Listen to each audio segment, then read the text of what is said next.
Olá pessoal, sou o Leandro, estudante de psicanálise, estou no segundo ano de faculdade e hoje nós estamos na nossa última aula, ou última aula de estudos, no caso, que a proposta é, estou estudando com os textos da faculdade e aí com isso, estudando, dando uma lida aqui, né, com vocês junto, ao mesmo tempo, depois eu revejo o vídeo e aí né, ouço de novo. E assim eu vou, digamos, aprendendo mais. Essa é a realidade e ao mesmo tempo também acabo trazendo conhecimento para vocês aí.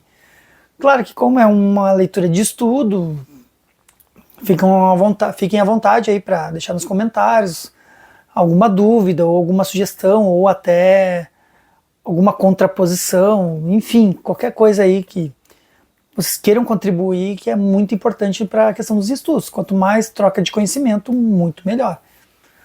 Tá? E como é a última aula, porque assim, só para vocês terem uma ideia, cada disciplina é dividida em 6 aulas.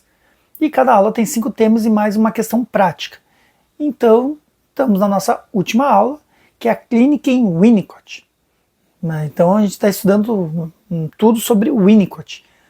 Desde as teorias dele, os conceitos, a questão do ambiente, que é muito focado na questão ambiental da criança, o quanto influencia. E hoje vai ser o quê? Os psicossomas, ou seria os sintomas psicossomáticos, enfim. Da questão do tratamento, como é que se lida na questão terapêutica, enfim, é para essa linha aí da aula de hoje, né, na questão do setting terapêutico. Então, bora começar. E aqui o tema 1 traz para nós, que é a doença psicossomática e o desenvolvimento emocional primitivo. Claro que algumas coisas já se trouxe nas outras aulas da questão do desenvolvimento emocional primitivo, que é bem a questão da origem ali da criança. Como é que a coisa começa a se desenvolver ali, a questão o bebê que tem a questão de uma unidade só, depois vai se desmembrando, a questão da mãe suficientemente boa, depois vem um ambiente suficientemente bom, e assim por diante. Mas vamos ver o que traz para nós aqui a doença psicossomática. Então, o que o texto nos diz? Winnicott toma como princípio básico da teoria do amadurecimento que o indivíduo nasce com uma tendência herdada, no sentido do crescimento e do amadurecimento. Então, quer dizer que já nasce com isso. E que diante de um ambiente facilitador, voltando aqui na questão do ambiente, a partir de um estado não integrado, desenvolve-se em direção à integração da personalidade. Então é como se fosse um quebra-cabeça espalhado e aos poucos vai se juntando, vai se moldando. Quando vem certos sintomas, coisa assim, é quando esse quebra-cabeça não se junta. É basicamente isso. Aí aqui diz que o Winnicott reconhece no sistema psicossomático uma função positiva. Então, quando se fala em sintoma psicossomático, ele vê como uma questão positiva, uma função positiva. Diferentemente de como, via de regra, costuma ser visto. Então, ele já viu por um outro viés aqui. Uma afecção e por causar sofrimento deve ser combatido e extirpado. Então é como se a gente aprendesse a se defender, acredito eu. De sua experiência clínica na pediatria, ele extraiu as primeiras observações sobre a dinâmica desse sintoma. Ele já começou a observar aí. Na observação de bebês, o médico notava a frequência com que eles faziam uso de problemas de natureza orgânica para se expressarem. Tratava-se de bebês acometidos por febres em função de ausências mais prolongadas da mãe. Outras que vomitavam quando queriam expulsar de si conteúdos psíquicos que os atemorizavam, entre tantos outros casos. Então, na verdade, eles reagiam fisicamente para expor a questão da saúde mental deles. Interessante. E aí diz que o Winnicott afirma que os bebês nascem em um ambiente que se adapta de forma suficiente e adequada às suas necessidades. E se essa adaptação for insuficiente, eles expressam seu mal-estar por meio de um sintoma somático que poderá ser ouvido, reconhecido ou não. E tudo que ele consegue é comunicar o que não vai bem. Porque o bebê, como ele não tem a questão da linguagem ainda, então ele se expressa com choro, Às vezes, dependendo, muda o tom do choro ali, então é tudo uma questão assim, o expressar do bebê. Lembremos os aspectos mais relevantes para explicarmos o que a doença psicossomática tem a ver com o desenvolvimento emocional primitivo, na fase inicial da vida de um bebê. Então está dizendo que aqui os aspectos mais relevantes têm a ver com o desenvolvimento emocional primitivo, tem lá com o início. Está falando, no caso das doenças psicossomáticas. Processos decisivos no seu desenvolvimento irão acontecer. Então tem processos que vão acontecer, de modo a tornar-se um indivíduo. Então isso ajuda ele a se tornar um indivíduo. É durante o período da dependência absoluta que o bebê, lembrando que isso é entre os 0 e 6 meses de idade, sustentado por um ambiente facilitador, necessita realizar o que podemos chamar de 3 tarefas básicas. E aí que ocorre de maneira simultânea. E aí são a integração relativa à necessidade do bebê de, a partir de um estado não integrado, integrar-se no tempo e no espaço. Então tem a integração, aí depois vem a personalização, que é referente ao estabelecimento de uma parceria psicossomática, e realização, que marca o início das relações objetais, ou seja, com a externalidade. Mas aí, quando entra na questão da realização, ele já está se desmembrando da mãe, já está se tornando sujeito. Então, esse é o desenvolvimento, no caso, emocional da criança.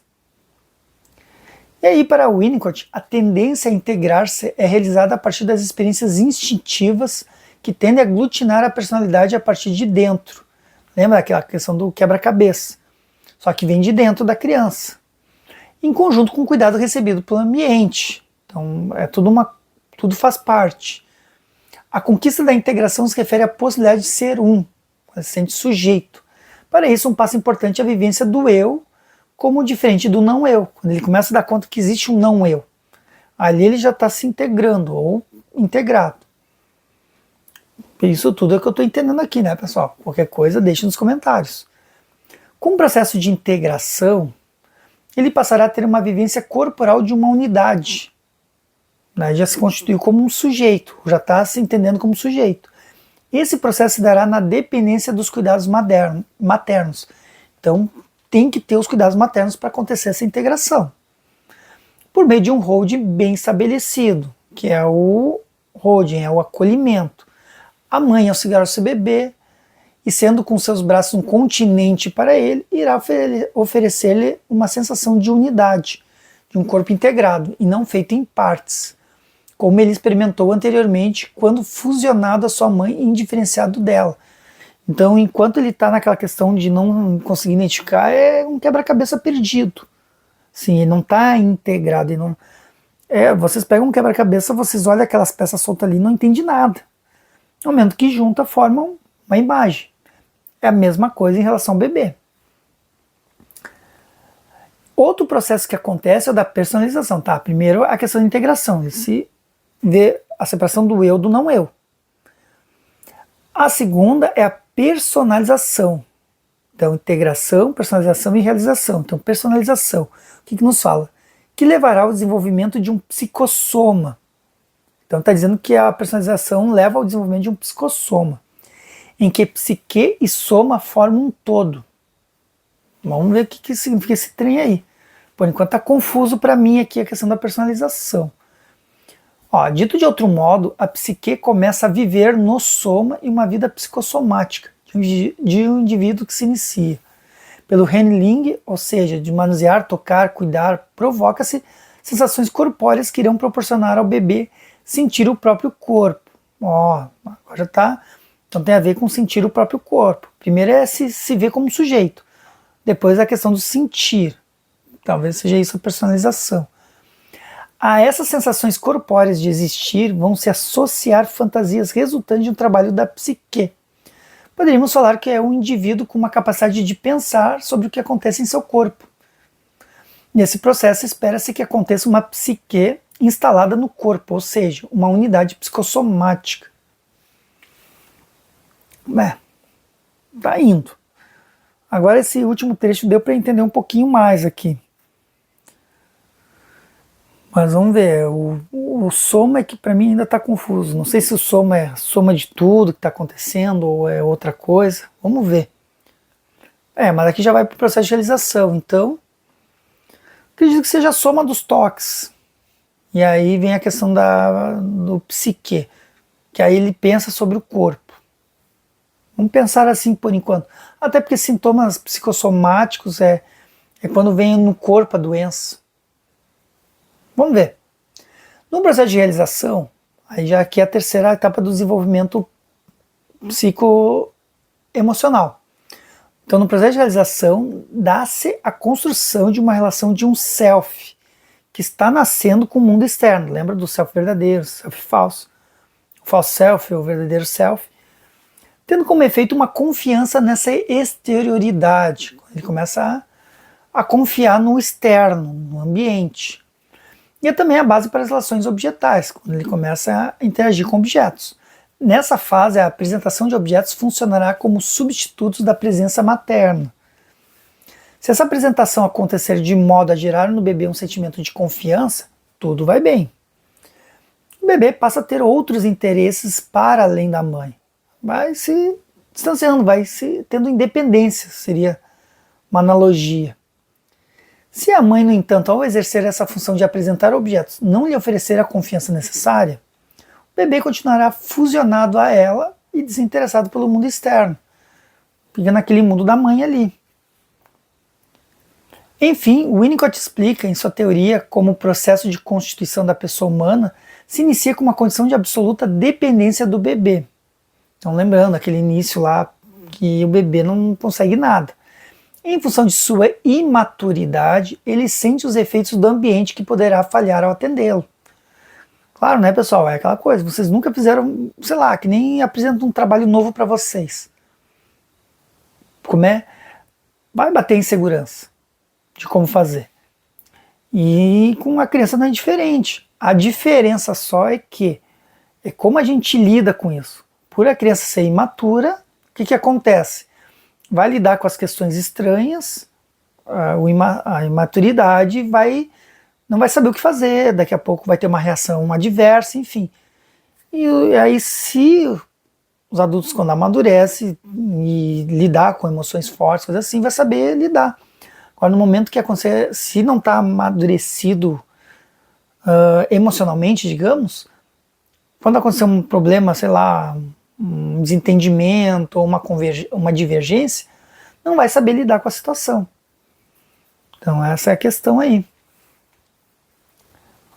E aí, o que diz aqui? Ele fala, em função de sua imaturidade, ele sente os efeitos do ambiente que poderá falhar ao atendê-lo, porque nem sempre as coisas vão acontecer do jeito que a gente quer. Se as falhas ultrapassam sua capacidade de assimilação, uma cisão poderá se instaurar, provocando uma alteração em seu processo desenvolvimental. Pode ter influências aí. Esse modo de conceber a existência humana aponta a fragilidade de todo indivíduo que inicia sua vida. Ele necessitará de alguém que lhe auxilie na tarefa de construir-se a si próprio, que é, no caso, a mãe. Então ele precisa desse apoio inicial. Assim, concebemos que o indivíduo saudável é o resultado de um processo de amadurecimento em que os cuidados maternos proporcionaram um alojamento da psique no soma. Então eu entendo que o soma aqui é o corpo. Para Winnicott, o manuseio da pele no cuidado do bebê é um fator importante no estímulo a uma vida saudável dentro do corpo. Da mesma forma como os modos de segurar a criança auxiliam no processo de integração. E com a repetição do manuseio, dos cuidados oferecidos ao bebê, gradativamente estabelece um vínculo íntimo entre tudo que lhe acontece, de modo que o resultado seja uma coesão psicossomática, uma pessoa inteira. Coesão é juntar. Então é o juntar das peças do quebra-cabeça. Coisas para refletir aí no futuro da minha profissão aí.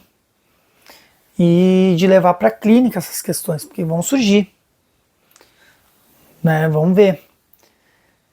E aqui vem o tema 2, que é intrusões e frustrações a partir das funções maternas e as consequências para o psicossoma. Então soma aqui seria o corpo. Psique e soma, tipo mente e corpo. Pelo que eu estou entendendo aqui. Vamos ver o que são essas intrusões e frustrações. A mãe devotada comum, assim como sabemos, exercerá suficientemente bem as suas funções, bem como haverá falhas nesse processo. E é hipernormal. Tem que ser assim. Ela irá ao atendimento do seu bebê diante das necessidades dele e é importante para o desenvolvimento de sua autonomia. Quando esse movimento é iniciado por ele mesmo, ou seja, a criança mostra o que lhe é necessário e a mãe oferece seus cuidados. Se ele se antecipa, oferecendo ao seu bebê o que ele não lhe demanda naquele momento, isso pode ser devastador para o self do bebê. Isso é, a mãe nem espera a criança pedir. Simplesmente vai lá e atende. Ah, filhinho, acho que tu tá com fome, vai lá dar comida. Ah, acho que tá assim.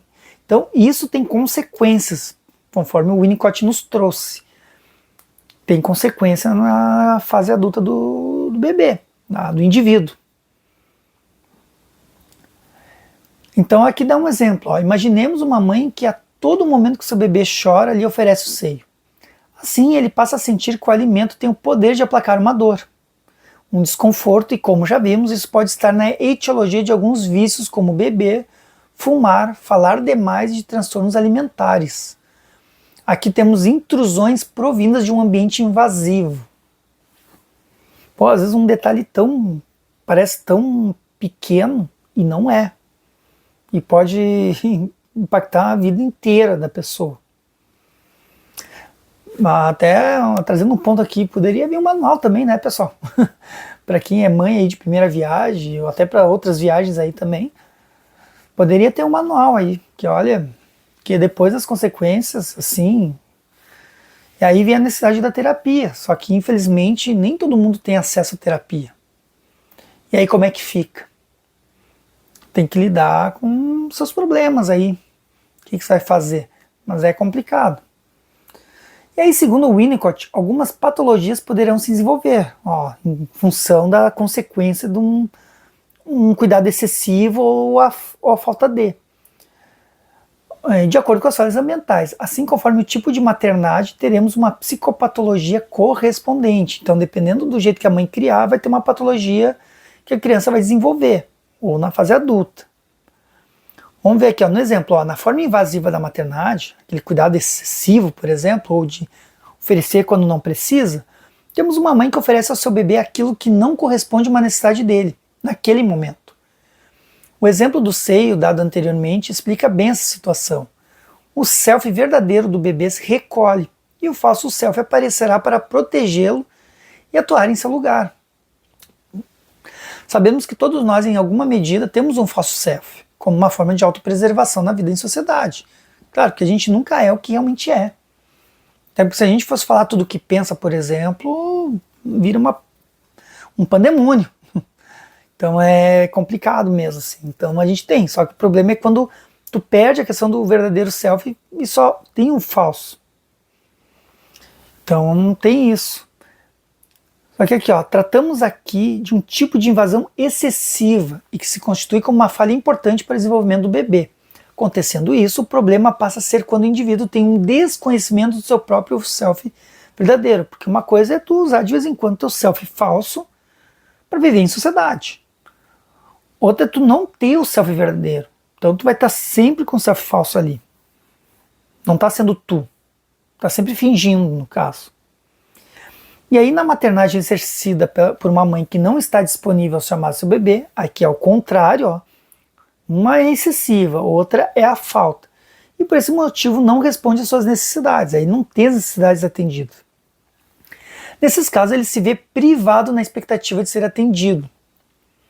Começa a perder as esperanças, digamos assim. Diante dessas privações causadas por uma insuficiência nos cuidados, o bebê deixa de viver satisfatoriamente as etapas de integração. Aí talvez seria um pontapé inicial para uma psicose. Então, satisfatoriamente as etapas de integração, personalização e realização. Lembrando, integração é o integrar, é o bebê se sentir como sujeito. Personalização, a questão do toque, dele sentir na pele as questões. E realização, quando ele tem a questão do ambiente externo, do objeto.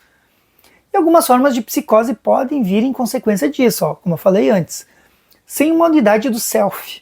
porque não montou o quebra-cabeça. Sem uma diferenciação entre o eu e o não eu.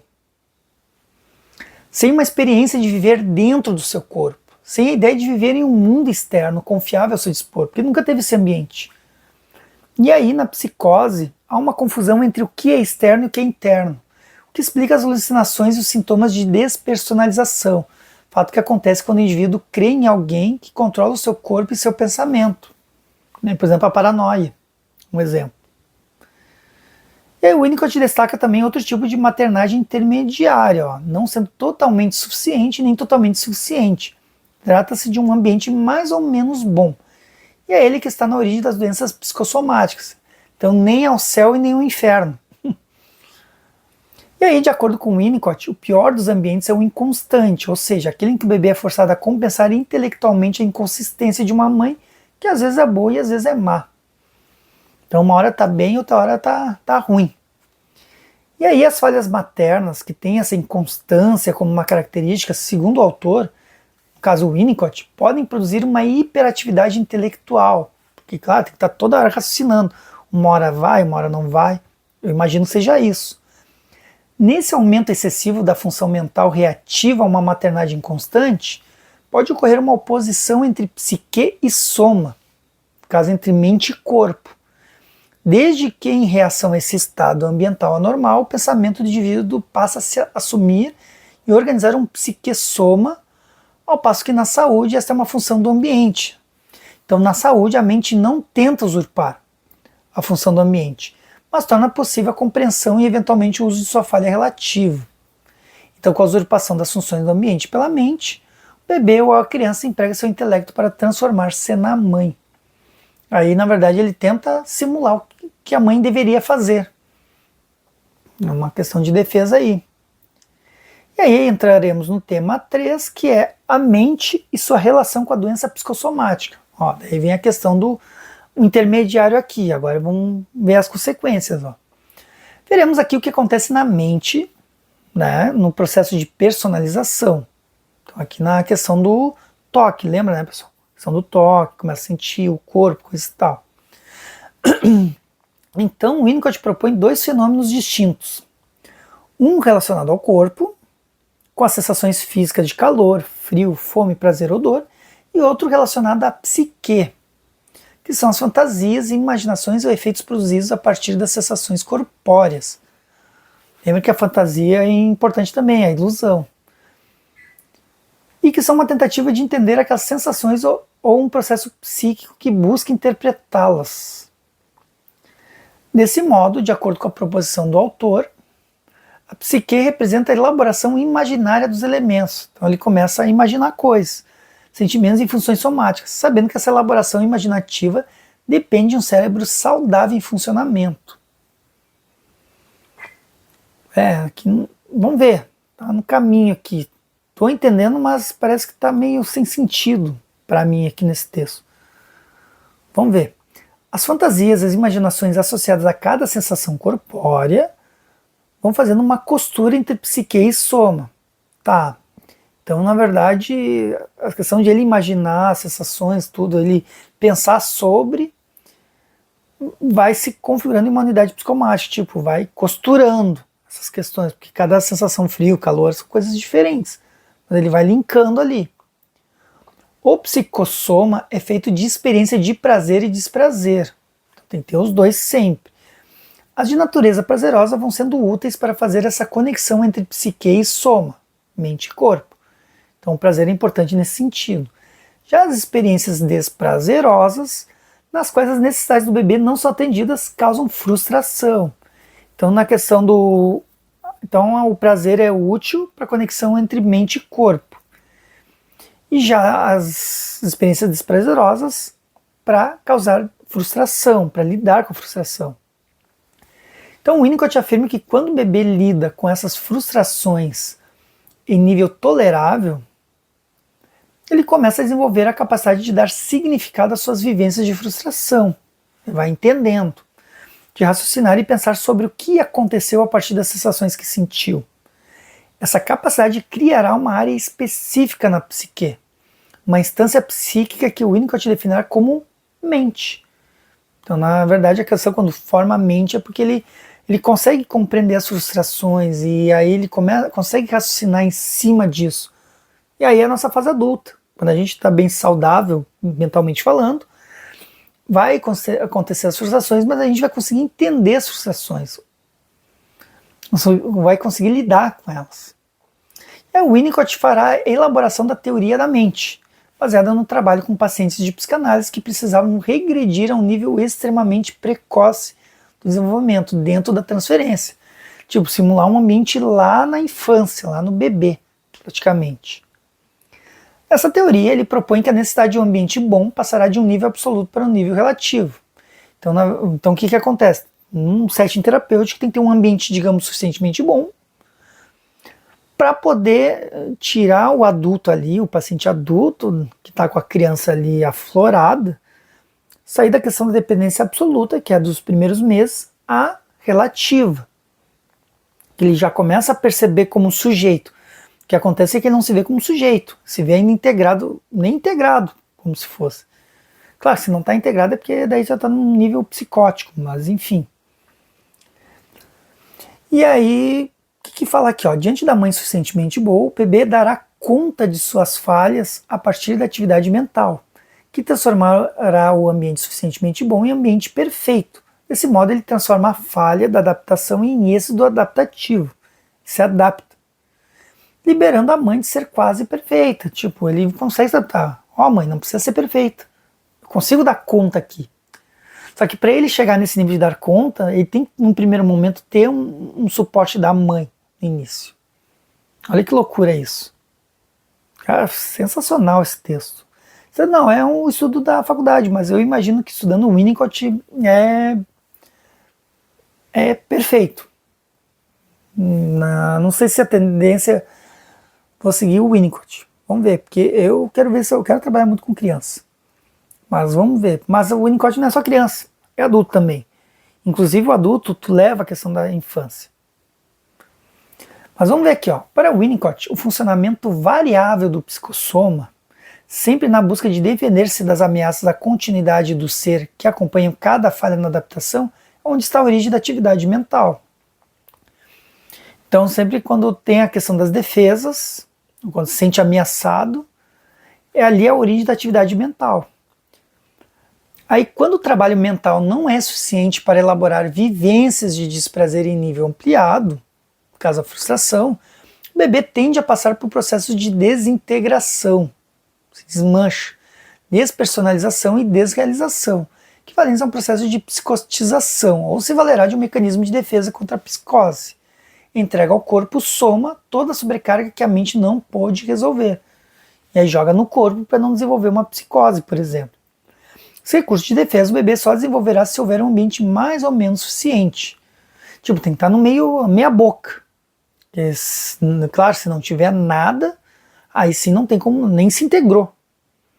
Então, pelo menos como teve meia boca, ele meio que se integrou, um pouco não. Aí então ele consegue ter mais ou menos jogar para o corpo. O adulto, quando saudável, já possui uma capacidade interna e mental para processar sentimentos de desconforto psíquico, ou lidar com a frustração. Porém, se algum ponto o processo de personalização, que é a fase do toque ali, tem algum rompimento, alguma falha ou fragilidade, esses desconfortos não podem ser elaborados pela mente e elas endereçam para o corpo. Daí joga no corpo. Assim, o Winnicott relaciona algumas doenças psicossomáticas como sintomas respiratórios, cutâneos, digestivos, entre outros. Por exemplo, muitas pessoas às vezes em níveis de estresse têm feridas na pele, ou coceira. Então tem isso. O indivíduo constrói uma nova possibilidade para lidar com esse ambiente, buscando novas possibilidades. Isso equivale para Freud a um sujeitamento diante do princípio da realidade, que é a questão do desprazer. Quando a sobrecarga de frustração é maior do que a capacidade de elaboração da psique e resulta na doença psicomática, há em verdade uma resolução entre a psique e o soma que defende o indivíduo da fragmentação e da dissociação psíquica, a psicose. Então o que acontece? Como ele em algum momento ele teve um pouco de integração e um pouco não, foi meia boca assim, então o que acontece? Então o corpo, a mente consegue raciocinar e, digamos assim, bom, para não me desintegrar, vou jogar para o corpo. Então o corpo vai sentir. Assim, a doença psicossomática, apesar de ser um processo de adoecimento, é também uma sustentação psíquica para o indivíduo. Então, na verdade, a doença ele ajuda. Não é uma coisa ruim, entre aspas. Por isso que é bom a terapia, pessoal. E daí, tratando na terapia, não vai ter esse problema. Por esse motivo, o Winnicott alerta para o cuidado nas tentativas de retirada desses sintomas. Sem o soma funcionar como um suporte para aquilo que a psique não tem como resolver, os conteúdos que participam da doença psicossomática voltam para a psique, desagregando as estruturas psíquicas. Então, vamos ver aqui de novo, me perdi aqui. Winnicott alerta para o cuidado nas tentativas de retirada desses sintomas. Aquilo que eu falei, né? Porque aquilo é uma defesa da pessoa. Sem o soma funcionar como suporte para aquilo que a psique não tem como resolver, tipo, se não tem a doença, os conteúdos que participam da doença psicossomática voltam para a psique. Tipo, não tem mais doença no corpo, volta para a mente. Desagregando as estruturas psíquicas, podendo levar a situações limítrofes na saúde mental. Então, por isso tem que ter cuidado. Ou melhor, eu vou ter que ter cuidado ao tratar. Se a pessoa vem com doença ou joga tudo no corpo, tem que ter um cuidado. Tem que ser aos poucos. Por isso, o Winnicott reitera a necessidade de preparar o aparelho mental, fortalecendo os processos de integração, personalização e realização. Isso é, simular o início da vida. Isso que o Winnicott está nos falando é o reiniciar o sistema.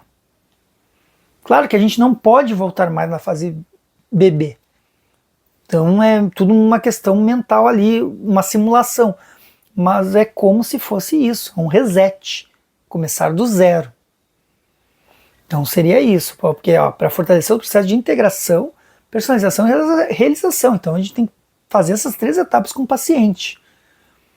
Antes de eliminar esse suporte de sofrimento. Então, por exemplo, a integração. O que é a integração? É o holding, é o acolhimento. Então, no primeiro momento, um paciente, a gente tem que acolher ele.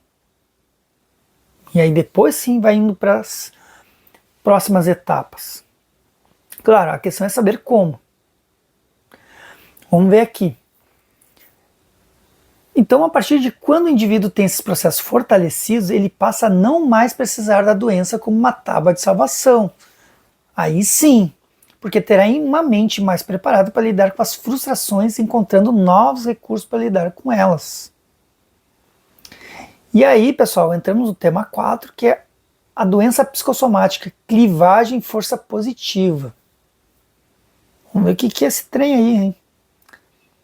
E segundo Winnicott, o objetivo inconsciente da doença psicossomática é conduzir a psique para longe da mente. Lembrando, né, pessoal, joga tudo na doença para afastar aquele problema. De volta à associação íntima original com o soma, associação com o corpo. Os sintomas surgidos no corpo para os médicos que tratam pacientes psicossomáticos não se constituem como doença, e sim como uma dissociação intrapsíquica. Então, quando acontece de o médico lá examinar o paciente e não identificar nada real, que aí não tem nada paciente, então vem tudo questão da mente, então eles consideram uma dissociação intrapsíquica. Tipo, é dentro da mente, desassocia e joga no corpo. Na doença psicossomática, o estágio de desenvolvimento referente à diferenciação entre o eu e o não eu, que é a personalização, então isso aí eu tenho que estar em mente, que a personalização é quando se percebe que existe o eu e o não eu, mantém-se suspenso. Então, tipo, não está acontecendo a diferenciação, e aí joga no corpo. O ambiente que não é suficientemente bom cria a tendência de uma desordem psicossomática. Assim, a doença psicossomática acarreta clivagem de personalidade do indivíduo, apontando para uma fragilidade na ligação entre psique e o soma, fazendo persistir nele uma tendência de romper a unidade psicossomática. Então, na verdade, a doença acaba acarretando a clivagem da personalidade, tipo uma divisão, seria isso. E apontando para uma fragilidade na ligação entre mente e corpo. Então a doença ela aponta para isso, que há uma fragilidade. Na verdade, é uma mensagem que está passando para a gente, fazendo persistir nele uma tendência de romper a unidade psicossomática. Então é como se estivesse na linha tênue a tendência de rompimento. Não quer dizer que vai acontecer, mas... Aí, voltando ao conceito de clivagem já trabalhado, self verdadeiro e falso self, temos na formulação desse termo a significação dada por Winnicott de dissociação ou cisão, como mecanismo de defesa mais primitivo contra a angústia. Esse conceito freudiano foi bastante explorado por Melanie Klein e por Winnicott. E aí, para Winnicott, a clivagem é extremamente difícil de tratar. Segundo o teórico, as forças operantes no processo são tremendamente potentes. Então seria um trabalho muito árduo, se não impossível. Outro ponto que tende a dificultar o tratamento é a procura por diversos tratamentos médicos, onde cada especialista trata uma parte do corpo, tal como se propõe uma prática médica que temos hoje, que fragmenta o mal-estar em fatias isoladas e não comunicáveis dentro do próprio corpo. Lembra dizer, tá com uma dor de cabeça lá, faz exame na cabeça, faz exame de não sei o que, exame de sangue. Mas talvez a cabeça seja consequência de outra coisa, e assim vai indo. Então não vai tendo. E nesse sentido, o indivíduo que já vive essas clivagens, essas múltiplas dissociações, busca a melhora dos seus sintomas nas clivagens da profissão médica, que não resulta em uma boa possibilidade de cura. Porque o problema não é a doença em si. E aí o Winnicott compara a defesa psicossomática à defesa antissocial, tendo em vista que o que há na base é a esperança do indivíduo de que o ambiente ainda lhe fornecerá aquilo que é necessário.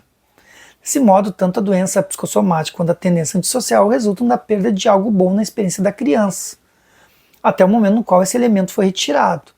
Lembremos quando falamos sobre o brincar, no tópico que tratamos a tendência antissocial, que foi na aula anterior. E adiante do exposto até aqui, podemos concluir que, por um lado, a doença psicossomática reflete uma clivagem do self, que diz respeito a uma dissociação entre soma e psique. Então é uma dissociação, uma separação. Ou não se associam mais, na verdade. E de acordo com o que vimos sobre a teoria da mente proposta por Winnicott, a doença comparece como um hiperfuncionamento intelectual para se proteger de uma desordem, de uma insuficiência no ambiente. Então o que ele faz? Joga tudo para o corpo. Essa é a ideia. Por outro lado, o Winnicott, ao comparar a natureza dessa doença com a tendência antissocial, vê como um elemento comum aos dois uma esperança, que se traduz em forma de uma força positiva. O autor afirma que conseguir ficar doente já é um sinal de boa saúde. Tipo, já consegue pelo menos fazer esse jogo de cintura. É ruim, mas é bom, como se diz. Pessoal, teria que estudar muito mais Winnicott, porque a gente já está na última aula. E eu creio que teria muito mais coisas para se estudar. Mas eu vou ser bem sincero, eu estou tendendo a seguir o Winnicott. Claro que é importante conhecer os outros autores, tudo, mas vamos ver. E aí a gente entra no nosso último tema, o tratamento das doenças psicossomáticas. Como é que se trata essas doenças? É uma coisa a identificar. Agora vamos ver como é que é o tratamento. O Winnicott ressalta a dificuldade do trabalho do analista no tratamento dessas enfermidades. Olha, já aponta uma dificuldade. Afirma que ele terá que, de forma impotente, assistir a essa representação. Tipo, tem que estar enxergando isso, sendo uma encenação que ocorre no campo orgânico para falar de um mal-estar vivido psiquicamente. Tipo, tá vendo ali a pessoa com dor no braço, por exemplo. Ou seja, é um indivíduo representado em uma outra cena que não pode ser dito de outra forma. Está sendo dito daquele jeito, e não de outra forma. O autor também assinala a necessidade de oferecer tempo a esse paciente, que é o acolhimento, imagino eu. Entende que a única possibilidade que o analista tem, além desse tempo proporcionado, é dar ao seu paciente espaço e local adequados, o ambiente. Com isso, as defesas instauradas pelo falso self para proteger o verdadeiro self poderão ser vencidas por uma força que impele cada ser humano em direção da integração. Lembrando, aqui está falando de questões quando a questão ambiental da pessoa foi mais ou menos. Não foi nem excessivo e nem faltoso. Foi aquela meia boca. Aí para Winnicott, citado por Deauville, Evidentemente, faço uma distinção entre um verdadeiro caso psicossomático e o problema quase universal da implicação funcional dos processos emocionais e dos conflitos mentais. Desse modo, não classifico uma paciente cuja dismenorreia remete aos componentes anais da sua organização genital como um caso psicossomático. Nenhum homem que em determinadas circunstâncias tem vontade urgente de urinar. Isso apenas representa a vida e o fato de viver. Então quer dizer, nem tudo vai ser psicossomático. Daqui a pouco é só a questão da vida mesmo. Então também é importante fazer uma distinção disso. Então entre o verdadeiro caso psicossomático e o problema quase universal das coisas que acontecem. Então isso que o texto está dizendo aqui. Tem que ter essa distinção. Não imagina qualquer coisa, estou com uma coceira no pé. Ah, tá com um problema psicossomático. Não, daqui a pouco é só uma coceira no pé. Depois só um bichinho ali que passou por ali. Enfim, não precisa ser nada nesse sentido. E aí o Winnicott, levando em consideração que a doença psicossomática é a solução inventada pelo sujeito para recriar a unidade psiquissoma, e aí lembra muito da questão da histeria também, que leva a questão do sintoma por corpo, nos diz que a única solução a se oferecer pelo analista é fornecer condições de regressão na análise, voltar na infância, as quais permitirão retroceder a um estágio anterior ao da regressão. Desse modo, se o momento, tempo oferecido pelo analista e as circunstâncias, que é o manejo clínico, são favoráveis, o paciente terá a possibilidade de sair de um estado de dissociação, um estado de se desmanchar no caso, pois as forças de integração o levam a deixar de lado suas defesas. Claro que daí não precisa estar se defendendo, porque quando vem a doença psicossomática está se defendendo, é uma defesa. Para Winnicott, é necessário haver a construção de um ambiente adequado no set terapêutico, de novo a questão ambiental, no qual o paciente sinta confiança e assim possa entrar em um lugar psíquico, no qual as modificações necessárias à sua saúde sejam possíveis. Então ele tem que se sentir seguro naquele ambiente. Para isso ele precisará regredir até o tempo em que o self verdadeiro, na possibilidade de ser aniquilado, teve que isolar-se escondendo-se atrás do falso self. Então mostrar que o self verdadeiro existe, está ali, só que está escondido. Assim, o trabalho do analista implica criar um ambiente em que os cuidados oferecidos ao paciente sejam pautados por uma comunicação e ações típicas dos primeiros meses de vida do bebê. Aquilo que eu falei, a questão do simular. Em seu estado de imaturidade e uma total dependência. E aí é a questão de dar nomes. Talvez você está sentindo isso, talvez está sentindo aquilo. Né? Eu acredito que é assim. Então teria que estudar bastante essa questão.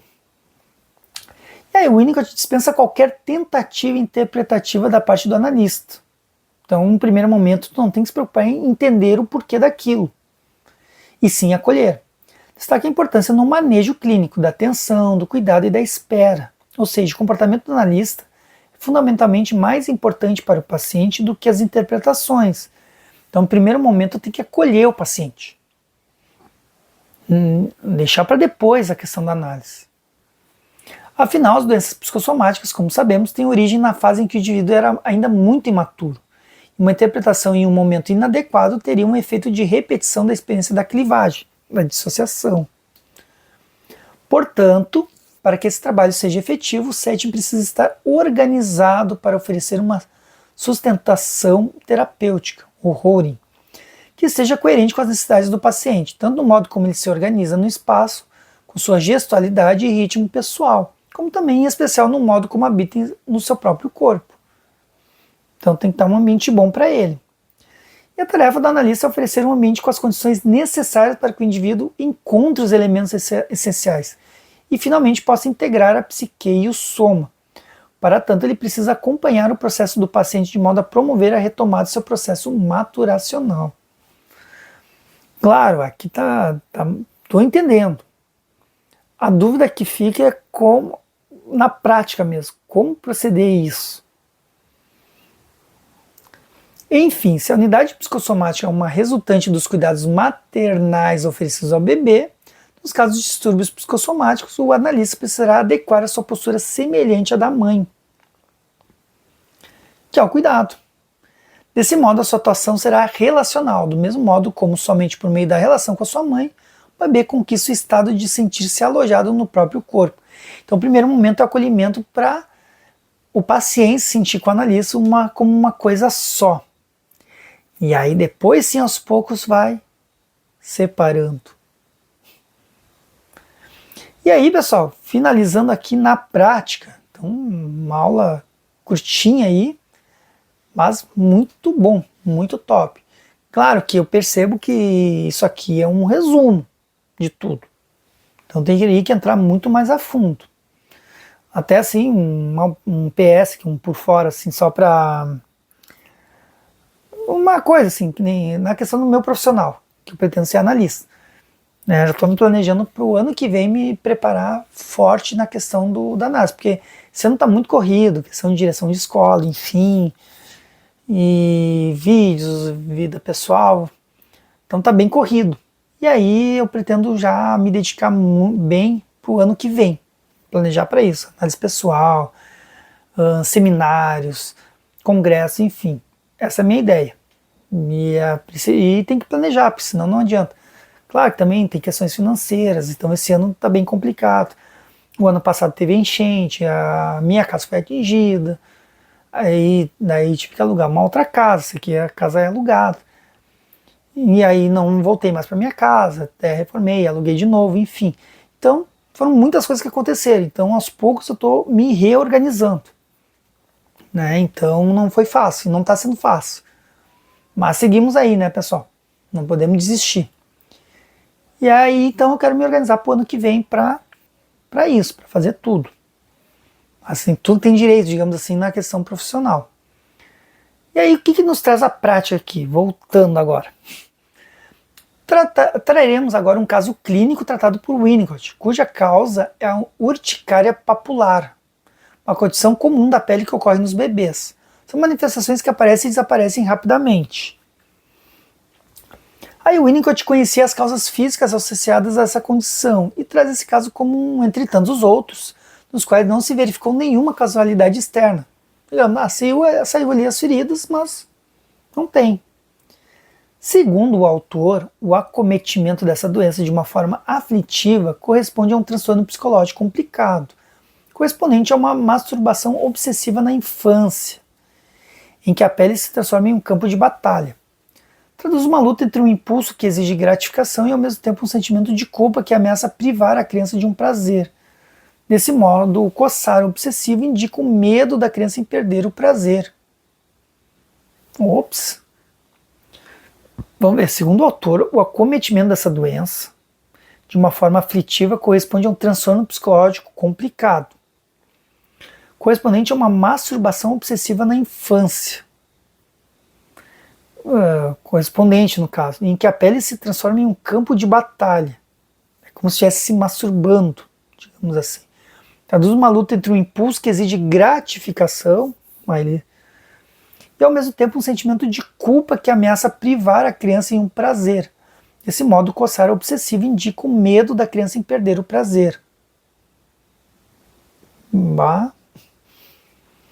A pele é um órgão excitável e as causas internas para o desenvolvimento das pápulas são análogas à ereção do tecido erétil.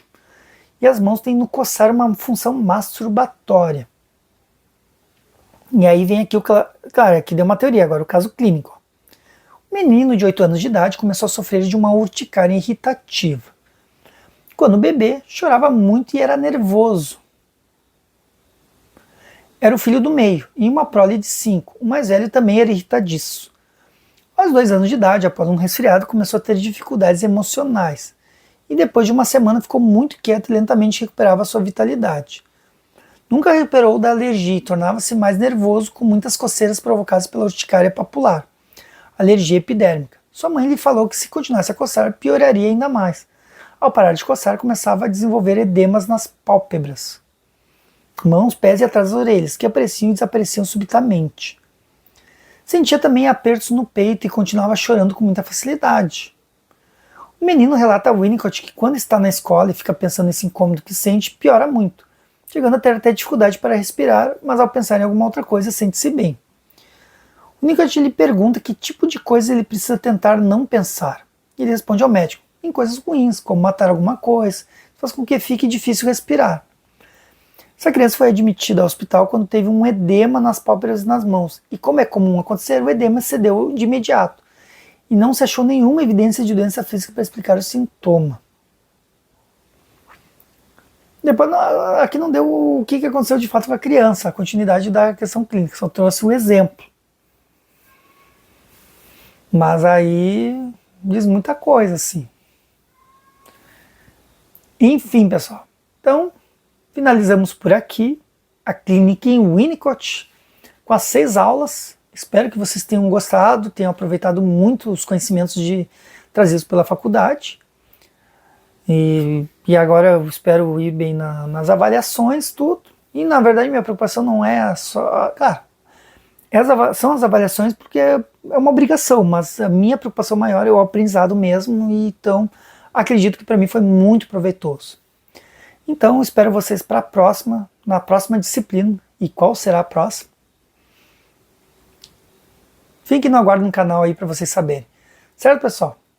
Então, até a próxima.